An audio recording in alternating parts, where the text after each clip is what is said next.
బరువు తగ్గడానికి ఎక్కువ ప్రోటీన్ ఫైబర్ ఉండే స్నాక్స్ ఎలా చేస్తామో ఈ వీడియో మొత్తం చూస్తే తెలుస్తుంది. దీనికి కావాల్సింది ఒక బౌల్ తీసుకొని ఒక బౌల్లోకి మనము 1 కప్పు సన్నగా కట్ చేసుకున్న పాలకూరను వేసుకోవాలి. మనం 1 కప్పు పాలకూరను వేసుకున్న తర్వాత 1 కప్పు కొత్తిమీరను వేసుకోవాలి.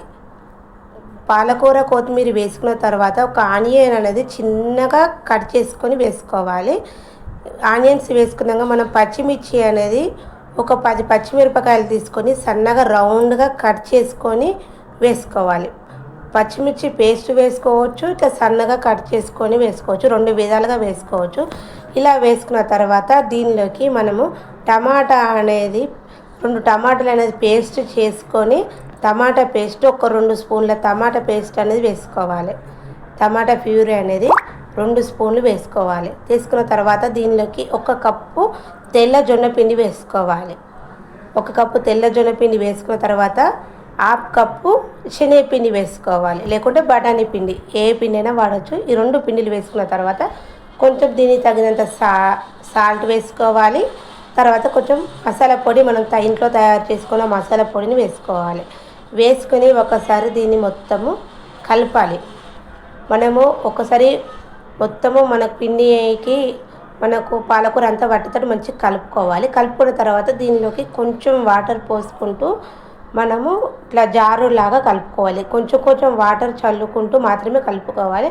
బాగా పల్చగా అయితే మనకు ఇది రాదు. కాబట్టి ఇట్లా వీడియోలో చూపిన విధంగా ఇట్లా జారులాగా రావాలి. మంచిగా ప్రెస్ చేస్తూ మంచిగా పాలకూర పిండికి మంచిగా పట్టేటట్టు ఆనియన్స్, ఉప్పు, కారం మంచిగా పట్టేటట్టు బాగా ప్రెస్ చేస్తూ బాగా కలుపుకోవాలి. దీనికి స్టవ్ ఆన్ చేసి చపాతీ పేనం అనేది వేడి చేసుకొని పెట్టుకోవాలి. వీడియోలో చూపిన విధంగా ఈ విధంగా రావాలి. ఇట్లా జారులాగా రావాలి. బాగా పల్చగా రావద్దు, బాగా గట్టిగా రావద్దు.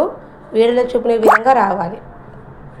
ఇలా వచ్చిన తర్వాత దీన్ని పక్కకు పెట్టుకోవాలి. పక్కకు పెట్టుకొని మనం ఇంతకుముందు స్టవ్ ఆన్ చేసుకొని ప్యాన్ అనేది పెట్టుకున్నాం కదా, ప్యాన్ పైన కొంచెం ఆయిల్ అనేది వేసుకొని మొత్తము మనము చపాతీ పేనానికి మొత్తం ఆయిల్ అనేది మొత్తం రాసుకోవాలి.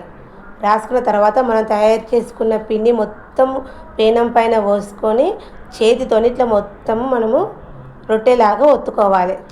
రొట్టెతోని మొత్తం చేయిలాగా ఒత్తుకోవాలి. ఇలా మొత్తం ఒత్తుకున్న తర్వాత చుట్టూ నూనె వేసి మూత పెట్టుకొని ఒక 5 మినిట్స్ ఉంచుకోవాలి.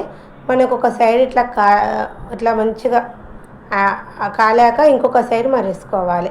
ఈ విధంగానే 2 సైడ్స్ కాల్చుకోవాలి. కాల్చుకున్న తర్వాత దీన్ని ఒక ప్లేట్లోకి తీసుకోవాలి. ప్లేట్లోకి తీసుకొని మనం దీన్ని చిన్న ముక్కలుగా చేసుకోవాలి. దీన్ని పుదీనా చట్నీతోని కానీ పెరుగుతో తింటే దేనితోనైనా చాలా బాగుంటుంది. ఈవినింగ్ స్నాక్స్ అనేది రెడీ అయిపోయింది. వెయిట్ లాస్ ఈవినింగ్ స్నాక్స్ ఈజీగా చేసుకోవచ్చు. సింపుల్ రెసిపీ, ఇంట్లో ఉన్న వాటితోనే తయారు చేసుకోవచ్చు. ఓకేనా? Bye friends.